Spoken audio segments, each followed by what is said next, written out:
സംഭവം ബാഴ്സലോണ നമ്മുടെ ശത്രുക്കളാണെങ്കിൽ പോലും നമ്മൾ ഉള്ള കാര്യം ഉള്ള പോലെ തന്നെ പറയുമല്ലോ. കാരണം ബാഴ്സലോണയുടെ ഇന്നത്തെ ആ ഒരു ന്യൂക്കാസ്റ്റൽ യുണൈറ്റഡിനെതിരെ കളിച്ച ആ ഒരു പെർഫോമൻസ് എന്നൊക്കെ പറയുമ്പോൾ അവരുടെ ഈ സീസണിൽ തന്നെ one of the best performance ആയിട്ടാണ് എനിക്ക് തോന്നുന്നത്.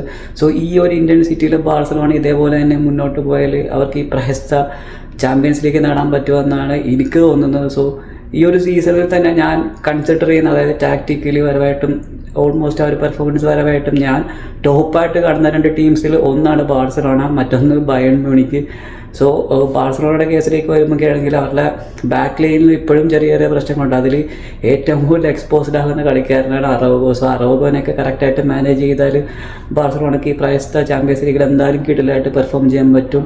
കാരണം അറൗഗോ ഇൻഡിവിജ്വലി നോക്കുമ്പോഴൊക്കെ ഒരു കിടിലൻ ഡിഫൻഡർ തന്നെയാണ്. പക്ഷേ ആ ബാഴ്സലോണയുടെ സിസ്റ്റം പുള്ളിക്ക് എന്തോ ഒരു പ്രശ്നമായിട്ടാണ് എനിക്ക് തോന്നുന്നത്. കാരണം അതൊന്നും ആ ഒരു ബാക്ക് ലൈനിൽ നിന്ന് ഒരുപാട് ഗ്യാപ്പാണ് പുള്ളിക്കാരൻ പറ്റുന്നത്. ക്ലോസ് സ്പേസിൽ ഡിഫെൻഡ് ചെയ്യാണ്ട് ആവശ്യമില്ലാണ്ടുള്ള വൈറ്റ് സ്പേസിലോട്ടുള്ള റണ്ണൊക്കെ കാരണം അവിടെയും ബാഴ്സലോണക്ക് ബാക്ക് ലൈനിൽ ഒരുപാട് ഗ്യാപ്പുകളാണ് ക്രിയേറ്റ് ആകുന്നത്.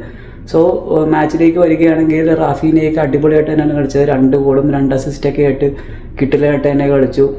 മാച്ചിലേക്ക് വരികയാണെങ്കിൽ റാഫീനയാണ് ആദ്യം ലീഡെടുത്തത്.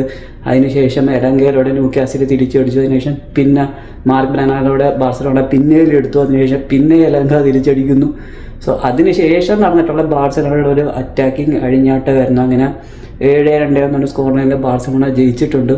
സോ ഈ ഒരു മാച്ചിലെ പെർഫോമൻസിൽ, അതായത് ബാഴ്സലോണയുടെ പെർഫോമൻസിനെ പറ്റി നിൽക്കുന്ന അഭിപ്രായം ജസ്റ്റ് ഒന്ന് കമൻറ്റ് ആയിട്ട് രേഖപ്പെടുത്തും.